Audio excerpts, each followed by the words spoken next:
Today I was flying over North Korea and trying to sleep even though there was a baby screaming behind me because it shat itself. But what really kept me awake was a song started playing that plays in like all those plane crash TikToks. And then the plane started shaking and the seatbelt sign turned off. And the plane was shaking so much that it spilled water all over my no-no square. And I thought, if this plane is going down, I'm not about to be found dead looking like I peed myself. So I snuck into the bathroom even though it said seatbelts on. And I grabbed some paper towel and tried to dry it off. But it was shaking so much that I just went back to my seat. And that's when I realized the music was coming from the stupid baby behind me's iPad. Because it knocked its AirPods off from sharding so aggressively. So I tried to lean between the seats to turn it off, but I couldn't reach it, so I called over the flight attendant and asked if we could just throw the child out of the airlock, but she didn't speak English and just gave me almonds. So I peacefully lost my mind for 7 hours, and when I landed, I saw the most nasty little sharder and chased after it because it left its iPad behind, but when I touched it, there was literal baby food on it, and I dropped it and cracked the screen. And then I picked it up again to check if it was working, and saw the lock screen, and it jump scared me, and I dropped it again. Whoops! Today I texted my crush that I love her and want a relationship, and I felt like throwing up until she replied with, "I'm in Lisbon." And then she sent the,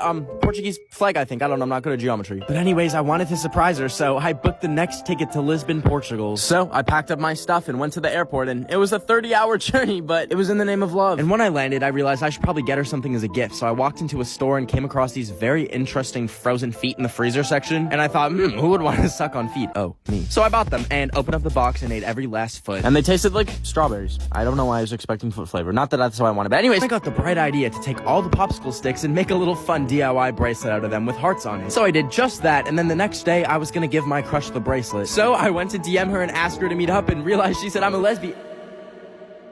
I'm a lesbian.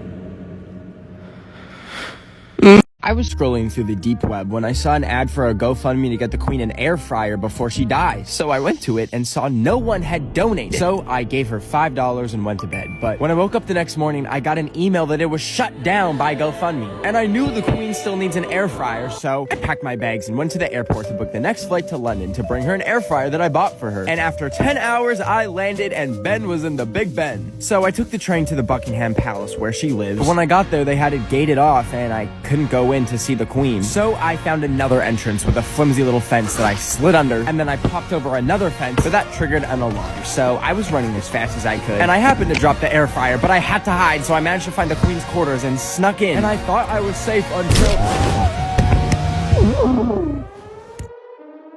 I woke up on some cliffs on an island with nothing but a note on my arm that said, "Please, they won't let me air fry. Elizabeth, I will save you." Today, my Mima told me that she bought an NFT, and I was like, Mima, you just asked me if Mark Zuckerberg was my girlfriend. How do you know what an NFT is? So anyways, I was using one of those head massagers when I got a knock at the door, and when I answered, no one was there except for a box with a towel in it and some noodles, with a note that said, NFT, noodly fun towel. And it wasn't even fun, it was soaking wet in some mysterious liquid. And I was about to put it away in my closet when I got the idea that I could actually make it into an NFT and get some use out of it. So I made some room and I took a picture of it and made it look all pretty, and I minted it on Bubble House and made it free for a limited time. And I emailed her back and told her to go claim one before they're all gone. And even her bingo club can get one, and even you. And we can play bingo together on Bubble House with my Mima and her bingo group.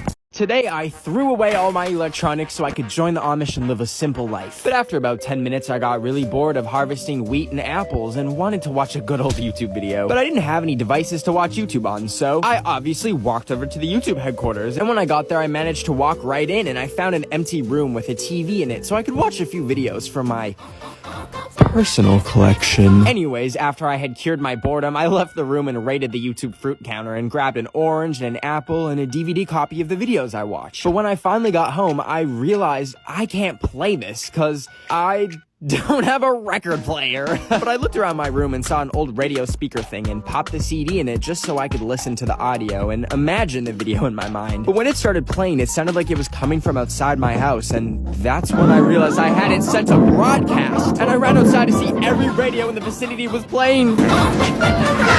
Today, I DoorDashed some cooked goldfish from PetSmart because I was really hungry and they were only $3. So I placed the order and walked over to PetSmart to pick it up. But when I got there, I walked in and found the food pickup section and saw all the soon-to-be sushi swimming around in their little tanks that were right next to the not-so-swimming sushi. And that's when I realized maybe pet store food isn't the best move. But I was still super hungry, so I asked an employee if they have anything else to eat, but she told me if I want to act picky, they have rats for sale. So I opened up the rat fridge and I couldn't do it. So I ended up buying some bugs for like $2, which was such a great and amazing deal. And when I got home, I was so hungry that I ripped open the bag of bugs and just told myself that this little grasshopper in my chopsticks is a Cheeto. So I popped it in my mouth and I felt movement.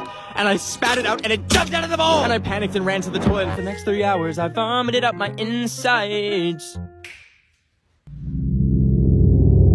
Every day I bike past this fenced-off neighborhood near me that's radioactive from a nuclear meltdown. But today I decided to explore it, so I went through a gap in the fence, and after walking for about 10 minutes, I got to this mysterious door in the middle of nowhere, so I did a little knock and let myself in and closed it behind me to be polite to the radiation. Anyways, I went down the stairs and saw, some interesting artifacts that I was not exactly a fan of. And I continued through the bunker and found a very inviting door that made me feel super safe, which led to more stairs that had my knees cracking like Rice Krispies. Anyways, I eventually got to this tunnel and some doors at the end of it that said danger, do not enter. But I went in because my middle name is Danger. Just kidding, it's Emil. And after I went through the door, it closed behind me and I tried everything but couldn't open it up because it was locked. So I decided to look around and see what my grave location was gonna look like, thinking maybe it's a movie theater or a game room. And I turned the lights on to see that it was an actual nuclear missile silo where they held the nukes. And it went 100 feet down, and now this is where I live, I guess. And my phone is now on 1% uploading this TikTok. So if you see this, that's the last time you're gonna